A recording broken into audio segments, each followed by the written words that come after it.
Here's my review of AEW Dynamite, which took place March 6th. We got a brand new logo, color scheme, stage setup, you name it. Also, brand new Dynamite intro song we got titled Pop. This is the first new theme song since their original one in 2019, October 2019, titled Light the Fuse. That was a fantastic song, but this new one is good too. Pop, I gotta say, the video package for the intro, all of it was fantastic.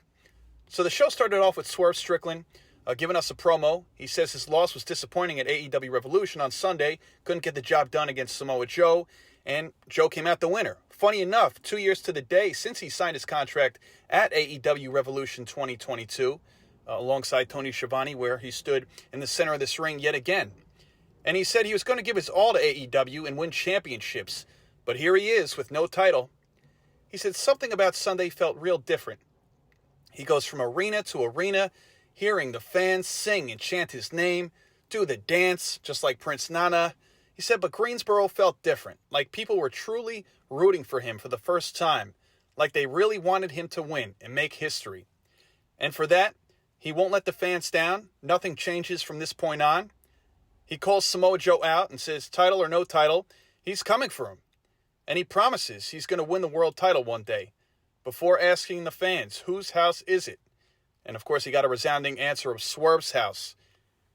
Enters Samoa Joe. Joe says Swerve is making a lot of promises he's never going to keep. And he came out here for a reality check, and unfortunately, Swerve's house exists in Samoa Joe's world. Swerve then challenges Joe for a title match on the spot. Both of them are then interrupted by Adam Cole and the Undisputed Kingdom. Cole says Roderick Strong, the new AEW International Champion, Mike Bennett and Matt Taven, the current, and he says greatest Ring of Honor World Tag Team Champions of all time. Cole says the only reason Joe is champion is because we let that happen at World's End, thanks to what they did with MJF and so on. He then calls Swerve the hot new thing. 6 months from now, no one will give a damn about him, and the only thing he's going to swerve from is the main event scene. Adam Cole says there is no way in hell that Swerve will become AEW World's Champion. Swerve went on to say, and I thought this was great by the way, he says, if you need new clients to Adam Cole, I got Britt Baker's second phone number in my pocket right here. Tony Schiavone then delivers a message from Tony Khan that will get a match right now between the ROH Tag Champs, Bennett and Taven, versus Swerve Strickland and Samoa Joe. So that match is underway. It was very brief. Swerve hit Taven with a JML driver, pinned him, got the victory. Samoa Joe barely got in. I think he was in at the start for a very little bit. But post-match, Joe put Swerve in a coquina clutch, taking him down to the ground, as we see Wardlow slowly approach the ring, staring down Samoa Joe. Next week, they have a huge match in Boston, Massachusetts at the TD Garden, AEW Big Business. Wardlow will challenge Samoa Joe for the AEW World title after winning that number one contenders opportunity Sunday at Revolution. In the backstage, Chris Jericho rolls up and talks about wrestling Taz at the ECW Arena, which I'll be going to in a few weeks' time. I'm excited to go to the 2300 Arena in Philadelphia. And he says he's never forgotten getting suplexed on his head, and that led him to feeling like he had a connection with Taz. And after Hook dumped him on his head this past Sunday at Revolution, he felt a connection to him too. He says, and maybe he is the real deal. He then congratulates him on that, and of course Hook responded with thanks, and that was the end of that. Now backstage with the EVPs, both Matthew and Nicholas Jackson, they say they have two huge announcements in their best impression of Tony Khan, which I thought was very good, that they'll share later in the night in the center of the ring. They were going to do it there, but they backtracked and said, we're going to save this for later on. We'll bring it out to you guys. Now here we had a FTW title match. Of course, with FTW rules, pretty much anything goes. So we had Hook defending his title against Brian Cage, another former FTW champion. Of course, these were both members at one point in time of Team Taz. This match was insane. Trash cans, guardrails, steel chairs, kendo sticks. Brian Cage pulled out the thumbtacks at one point in this match. However, Hook tossed him onto the tacks via a Tazplex. And while Hook had Cage locked in his Red Rum submission hold, Cage backs Hook to the mat. Hook lands onto the tacks, however, never let up, ends up putting Brian Cage to sleep. Hook retains his FTW Championship due to the referee stoppage. However, post-match, Hook was attacked by the Gates of Agony. But here we saw Chris Jericho make his way out, music hit. He comes out, saves the day, clears the ring. He's out there with the baseball bat. Sting may be gone. him going home, retiring with his bat, but here has Jericho, another legend in the game, coming out with the baseball bat as well. So we'll see what happens going forward with Hook and Jericho. Do they have some kind of alliance? Do they eventually face each other for that FTW Championship? We'll see. Now we're backstage with Renee Paquette with the best friends in Orange Cassidy. Renee asks Orange Cassidy what's next for him after losing that International Championship on Sunday to Roderick Strong. Orange Cassidy says he's going to do what he always does and do whatever he can to fill his backpack up with another championship. Chuck Taylor then proceeds to say he is not yet cleared from his ankle injury, and so he thinks Orange Cassidy and his tag team partner Trent Beretta should enter into the tag team title tournament for those vacated AEW World Tag Team titles. Now here, the next matchup, we have Killswitch making his way out, formerly known as Luchasaurus, with TNT champion Christian Cage, Nick, and Mother Wayne, going up against Daddy Magic, Matt Menard. This was very brief. If you blinked, you missed the match. Killswitch wins quick. Let's jump to post-match here. Daniel Garcia attacks Killswitch, but the numbers were too much as Nick Wayne entered the ring too. That was pretty much that. We've seen Daniel Garcia, Matt Menard, even Angelo Parker have this long-standing friendship dating back to 2 or 3 years ago when they all came into the company together in AEW, and so they've always had one another's back before, during the JAS, and even after it. Now here we have Adam Copeland running out with a steel chair. He takes out Luchasaurus, just when everybody was starting to gloat at the top of the ramp, the whole patriarchy, Christian Cage and company. So Copeland took out Luchasaurus and Nick Wayne. He runs after Christian Cage, chasing him throughout the arena, even to the backstage area, to the outside, where Christian pulls a driver out of an SUV, hops in, speeds off just in the nick of time before Adam Copeland could get to him. Copeland then looks into the camera and says, "This has to end where it started." He says, "Toronto, March 20th, Dynamite, for the TNT Championship in an I Quit match. Cope Cage Part 3. I'm really looking forward to it, and this seems like third time's a charm. Can Copeland finally get it done? Not what we saw at World's End. Could he actually win it and hold the title for more than 5 or 10 seconds in the center of that ring? I think this is where we see it happen. I thought maybe we would see this happen at Dynasty on April 21st, or maybe even Double or Nothing in May, but hey, it looks like they're going to get it done in Canada, and why not? Backstage with Renee Paquette, yet again with Kyle O'Reilly, who returned at AEW Revolution, talked about being out of action for 2 years due to injury. He says he hates admitting this, but for a while he didn't think he would ever wrestle again. He says, and I quote, "I feel like I've fallen so far down the mountain that I don't know which path to take." He then proceeds to say he has nothing but love and respect for the Undisputed Kingdom and could hang out with his friends and take the easy road. However, now that he's got a second chance, that he's got to do it on his own. Following that segment, we had a recap of Sting's last match at Revolution this past Sunday. Fantastic. Seeing both of his sons out there. Surfer Sting, Wolfpack Sting. Of course, Sting wearing his usual Crow Sting attire. Fantastic match. He retained, ended up being 29-0 in AEW during his 3+ year tenure, and that was fantastic. After that whole video package, we had Tony Schiavone, who introduced the EVPs, who actually used the Cody Vader from Cody Rhodes' early days in AEW, emerging from the center of that stage. So here they are leaning into their corporate side, and the more I'm watching this as weeks progress, it's growing on me. I gotta say, at first I wasn't crazy about their gimmick change, but here we are month and a half later, and I'm starting to like it. So Tony Schiavone says, "You guys look great for the ass kicking that you took on Sunday against Sting and Darby." Nicholas tells Tony to get the hell out of the ring. Nicholas said Sting invited all of his friends from the retirement home, and his sons, who are 6'8", 305 pounds, interfered as well. Enough of that. Matt and Nick said, "First off, this is housekeeping. And it's very tough now that they're out here and it pertains to their dear friends. And they're the EVPs and they have to make tough decisions."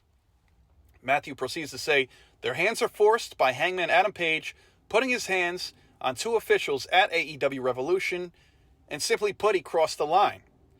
We have to suspend you indefinitely from the Elite without pay." Then they address Kenny Omega for not making his dates for any good reason. "And as far as your association goes with the Elite, you're fired." Now look, as we all know, Omega has been out the past few months, since I want to say early December or so, right before World's End, due to an illness. And so later Wednesday night, Omega went on to tweet this photo as his reaction on Twitter. And so the face he put up was kind of what we all had, like, come on. You know what's going on with your good friend Kenny Omega, so be it. Now, right when Matthew was going to bring up a second point, in addition to that, they're then interrupted by the Continental Crown Champion, Eddie Kingston. Kingston makes his way out. He says, by the way, I'm wearing sweatpants and Timbs. They end up getting into a brawl. Matthew hit Kingston with a low blow. And right when they were going to go for the V-trigger, finally, Okada's music hit. Fans were going wild. He has finally made his official AEW debut as a member of the roster, much like Will Ospreay last week. And it's crazy the star power they're really garnering, AEW. This could be 3 consecutive weeks if you think about it. Will Ospreay, Okada, and now potentially next week at Big Business, the arrival of Mercedes Moné, formerly known as Sasha Banks. So AEW is doing very good as of late. So Okada shows up. He looks like he's going to help Kingston. However, he takes out Kingston with a Rainmaker. Crowd is shocked. Immediately turns heel. Immediately aligns himself with the Young Bucks. The Bucks then introduce Okada as the newest member of the Elite in AEW. And so on Saturday Night Collision, we will see the debut of the Elite together, coming out, all 3 of them. The new look Bucks and Okada, after recently kicking out Hangman Adam Page, and Kenny Omega, as they mentioned earlier on in this segment. And so that was that. Now, the Bucks went on to tweet this photo towards the end of AEW Dynamite with the words, change the world, hashtag the Elite. So this is the new Elite, these 3, and I'm liking what I'm seeing. I really am. They even added a video on Twitter after AEW Dynamite went off air, and it was actually very funny while Okada was going through his photo shoot. They were talking a whole bunch of mess for a couple of minutes, and so I really like what I see with these 3. Now, next up, we had Kris Statlander backstage with Willow Nightingale and Stokely Hathaway. Then they made their way out because Stat had a match against Riho. Now, towards the end of this match, Stokely left a chain in the corner of the ring for Statlander to obviously use and get a crooked win. Stat picked it up. It looked like she was going to use it. She ended up tossing it to the outside of the ring.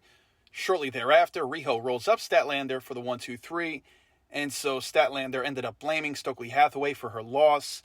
And we'll see. Will Statlander turn heel? I'm not so sure. I mean, I think it's more than possible, but I'll get to something in a little bit where I think it might be Willow who turns heel before Statlander does. Or maybe Willow will be what Stat needs to turn heel. And all 3 of them will be heels along with Stokely Hathaway, rather. Now here we have Renee backstage with Toni Storm, with Mariah May and Luther. And they talk about the upcoming Tony Awards and that it's Tony with an I for Toni Storm. They also show Mariah May her first t-shirt that's now available on Shop AEW. And Saturday on Collision, Timeless Toni Storm will present the first ever Tony Award. So we'll see how that goes. Everything she does with this new character has been pretty entertaining. I also enjoy the fact that Mariah May, as it relates to, I think, as recent as AEW Revolution, dressing up as Toni Storm's former character that we had seen in NXT and WWE and even early on in AEW. I really like that. It fits her well. So now backstage with Stokely and Willow, Renee says next week at Big Business, Willow will face Riho.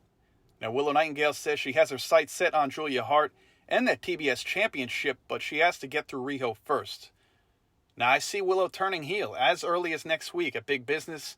I think this could be huge in a lot of ways because it's going to do one of 2 things. It's either going to sway Kris Statlander to become a heel finally, or it's going to cause that divide where, you know, if you date back to early January when Stokely Hathaway came out and was really seeking and sought after Kris Statlander, wanting to manage her, and really wanted nothing to do with Willow. But it'll be very interesting and telling soon if it is Willow who turns heel and Stokely aligns himself with Willow, causing the divide for potentially a babyface Statlander to face heel Willow, which I think would be great. Or will Statlander follow suit alongside Stokely Hathaway and Willow Nightingale? Is that what she needed to finally make her way to the dark side? So we'll see. But I definitely see Willow turning heel. You could definitely see it during that promo. Now here we have Tony Schiavone introducing Darby Allin. Darby Allin makes his way out to the ring by himself with a bat in his left hand and his tag team title in the right hand, both symbolizing the Icon Sting in one way or another. Certainly is weird not seeing the Icon by his side. Now we have an emotional Darby Allin. He says 5 years ago he was homeless, about 40 minutes from here in downtown Atlanta. And Sunday, I main evented a pay-per-view with Sting in his retirement match where they got the victory over the Young Bucks. Says, I'm lacerated, beat up, and tired. Next week, I got Jay White at AEW Big Business. And March 27th, I'm climbing Mount Everest. Said there's no guarantee that I'll make it back alive from Mount Everest. And if next week is my last ever match, I'm going to go out fighting for my life. Darby then relinquishes the tag title, throwing it to the mat and says, whoever wins this, congratulations. Just when that segment was about to end, suddenly, Jay White and the Guns make their way out. Jay congratulates Darby on an amazing night at AEW Revolution. He says, you showed the world that you'd do anything to make sure Sting would retire a champion. White says he was stupid for that ladder spot into the glass on the floor, as many scrutinized and criticized him all over social media as well. I mean, look, the wrestling community, they're always scrutinizing everything, but I know, especially when it comes to Darby Allin, there are some questionable moments during his matches week to week, but that's nor here nor there. Jay White says, Sting is gone, and now you're all alone, Darby Allin. And Darby replied with, he says, look, Jay White, you've main evented the Tokyo Dome twice. You've gotten all these accolades prior to AEW. And he says, you made your way here and you did what? Darby says, I don't believe the hype. And so simply put, I think this match is going to be fantastic next week. Right before Darby takes some time off, again, going to climb Mount Everest. And he's got a lot of healing to do in the next week and change too. I mean, from all those stitches and staples and whatever else he had gotten from going through the glass and all the lacerations and dangerous spots he had put his body through at Revolution. So I know he certainly won't be at 100%. I mean, when they say you're a wrestler, you're never fully at 100%, but we'll see. I'm sure he's going to give 110% regardless, even if he's feeling like he's 30, 40%. So now we're backstage with TBS Champion Julia Hart alongside Sky Blue. Julia says Friday on Rampage she has an open house challenge for anyone who forgot who the TBS Champion is. Julia Hart is here to remind people that, look, I got the job done back at Full Gear in November against Kris Statlander, been the champion ever since, and although she was unable to, for whatever reason, put that title on the line this past Sunday at Revolution, even though they received a loss to Willow and Kris, she was not the one who got pinned. I believe it was Willow who pinned Sky Blue. So she's here to remind everybody why she is where she is in AEW. So I look forward to that. Speaking of the House of Black, they then cut a promo on Mark Briscoe. Buddy Matthews says, we will fight fire with fire. He says, no, seriously, Mark, we will set you ablaze. Brody King chimed in and said, let us know if we need to dig one grave or three. Following that, we see Renee Paquette with Mark Briscoe. He says he's ready for an Atlanta street fight with the House of Black, whomever it may be. Mark is then interrupted by longtime friend Jay Lethal. He says that he wants to help his friend of 20 plus years. Goes on to say, I got your back. Lethal says, trust me. And he also added that he'll be bringing Double J Jeff Jarrett with him as well. And so there we have it for Saturday Night Collision. We have a 6-man match all set up. Malachi Black, Buddy Matthews, and Brody King, the House of Black, versus Mark Briscoe, Jay Lethal, and Double J Jeff Jarrett. Now it's time for the main event. We have Will Ospreay versus the Ring of Honor TV champion, Kyle Fletcher. Both former members of United Empire. They have a long history together in and outside of the ring. And so I know that both of these individuals have been looking forward to this match. As expected, fantastic match. Several near falls. It was very good. Even during the TV breaks where they do picture-in-picture, Will Ospreay was going 110%. I mean, so was Kyle Fletcher, but Will really had something to prove as well. Proving himself as a staple of this company right from the jump. Ospreay eventually got the victory by pinfall after hitting Kyle Fletcher with a hidden blade. Jumping to post-match here, the two embrace in the middle of the mat. And while this is happening, someone's theme music hits from the Blackpool Combat Club, that being one Bryan Danielson. He shows up, gets in the center of the ring, approaches Will Ospreay. He had this huge grin on his face. He just couldn't keep a straight face, even though Will Ospreay certainly did.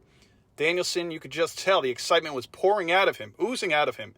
The sheer excitement of Ospreay's arrival and now this feud that they're going to have on U.S. soil.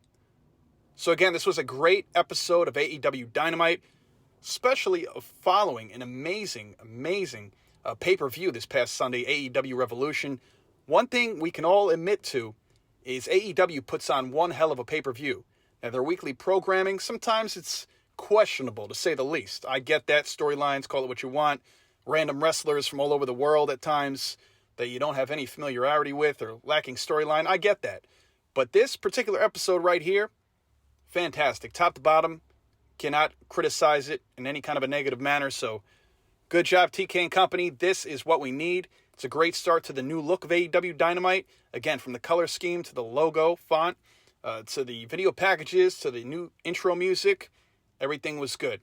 So that's my review of the March 6th episode of AEW Dynamite.